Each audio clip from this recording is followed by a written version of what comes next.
नमस्कार। अग्रविजन चैनल में आपका स्वागत और हार्दिक अभिनंदन। आप देख रहे हैं कार्यक्रम स्वदेश, एक ऐसा कार्यक्रम जिसमें हम बात करते हैं भारत की, भारतीय संस्कृति, भारतीय परंपराओं और उन महान विभूतियों की जिन्होंने देश को किया गौरवान्वित। और आज हम ऐसे ही गौरवान्वित करने वाले टाटा जी के बारे में बात करेंगे, जिनका अभी कुछ दिन पहले निधन हुआ।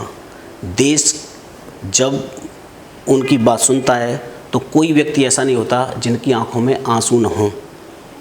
और उनके बारे में ज़्यादा जानने के लिए हमारे साथ हैं समाज सेवी, शिक्षाविद और राष्ट्र प्रथम की धारणा लेके आगे चलने वाले डॉक्टर नंदकिशोर गर्ग।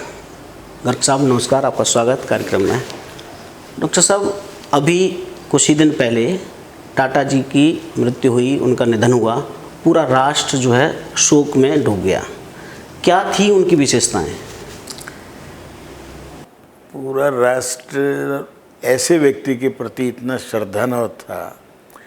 महाराष्ट्र में और बम्बई में तो बता रहे हैं, गली गली में उनको श्रद्धांजलि दी गई। जिस व्यक्ति ने अपने जीवन को अपनी शर्तों पे जिया, कोई सादगी रखी तो पूरी रखी, जीव जंतु से प्रेम था तो इतना कि बड़ा अवार्ड लेने भी, कुत्ता बीमार इसलिए नहीं गए, महाराजा इंग्लैंड ने बुलाया हो, तो अपनी धुन का धुनी।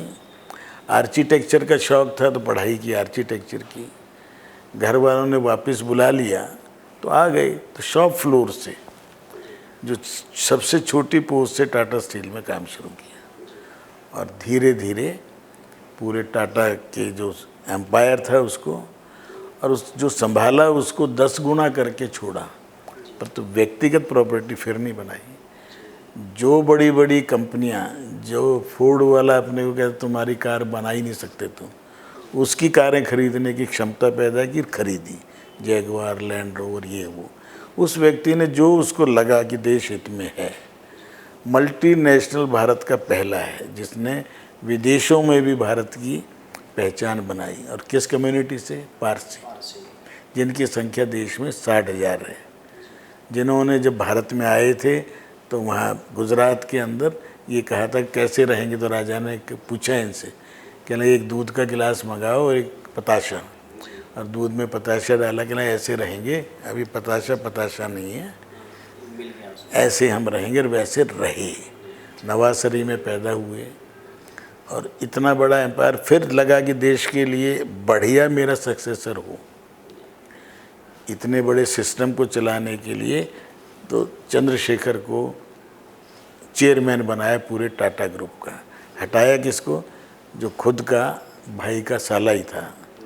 उसने देखा कि 5-6 साल के बाद वो ठीक नहीं चला रहा है, तो उसको हटाने में भी, रेजोल्यूशन करने में भी, जबकि वो बड़े शेयर होल्डर थे, सुप्रीम कोर्ट तक गए थे, परंतु रतन टाटा नहीं, ये टाटा ग्रुप मेरा नहीं है, ये मेरे दादा परदादा ने शुरू किया।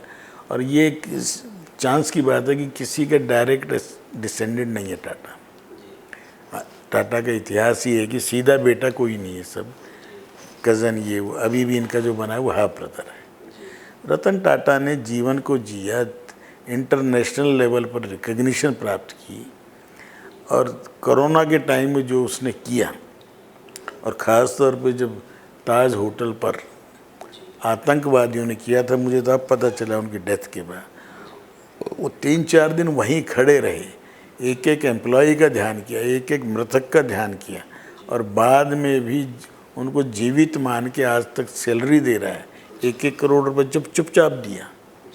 तो अपने एम्प्लॉई का ध्यान करना, अपने साथियों का ध्यान करना, देश का ध्यान करना, मानवता के लिए जीना। और देश को क्या ज़रूरत है? सेमीकंडक्टर की ज़रूरत थी, बड़ा प्रोजेक्ट था, बड़ा खर्चे का था, तो मोदी जी की कॉल पर एक अमेरिका से भारतवासी को लेके आए माइक्रोन के नाम से, दूसरा टाटा ने आसाम में लग रहा है। 2 साल में चिप्स, जिसके कारण से भारत की प्रगति ताइवान और चीन पे डिपेंडेंट थी, 3 साल में हम एक्सपोर्ट करने लायक होंगे। तो रतन टाटा के नाम पर महाराष्ट्र सरकार ने जो कल डिसीजन लिया, उनको भारत रत्न मिले, ये तो एक छोटा है। वहाँ की जो स्किल यूनिवर्सिटी है उसका नाम रतन टाटा महाराष्ट्र सरकार विश्वविद्यालय करना, एक सीधा सीधा उनको मान्यता देना है। टाटा के कारण इंडियन इंस्टीट्यूट ऑफ साइंस है आज, टाटा के कारण कैंसर के बेस्ट हॉस्पिटल है आज।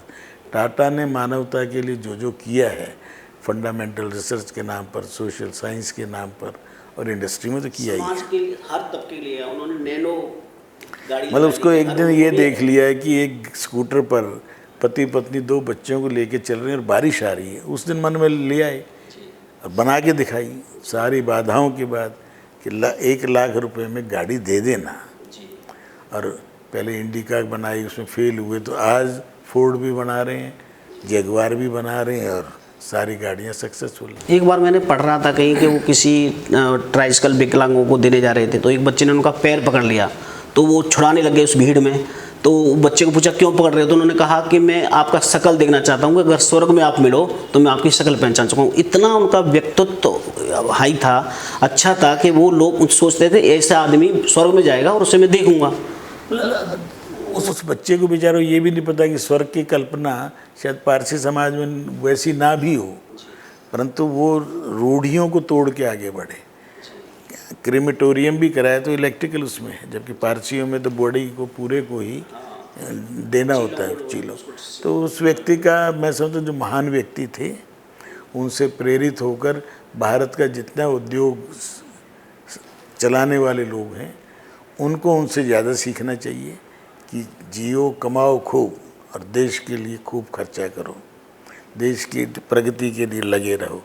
और पैसा कमाना बुरा नहीं है। इस देश के अंदर लेफ्टिस्ट ने जो ये डाल दिया ना कि पैसा कमाना खराब है, मैं कह रहा हूँ पैसा तो चाहिए देश को बढ़ने के लिए। इसलिए माइंडसेट क्या हो, ये मेरा नहीं है, तेन तक तेन भुंजिता जो हमारे उपनिषद में है, ये मेरा नहीं है, सब समाज का है। वो भाव लेके टाटा जी चले हैं, वही सनातन परंपरा है। और वही हम सब भारतीयों को जो सक्षम हैं उनको देश के लिए ज़्यादा काम करना चाहिए। जिन पे आर्थिक नहीं है वो अपनी मेहनत से देश को आगे बढ़ाएं, अपने पसीने से आगे बढ़ाएं। तो भारत का जो स्वर्णिम भारत की हम प्रतीक्षा कर रहे हैं वो आने वाले 10-15 साल में जरूर देख पाएंगे। धन्यवाद सर। स्वर्णिम भारत जरूर आएगा, लेकिन हम अपने लिए नहीं, देश के लिए सोचें। इसके साथ ही मुझे दीजिए अनुमति। नमस्कार।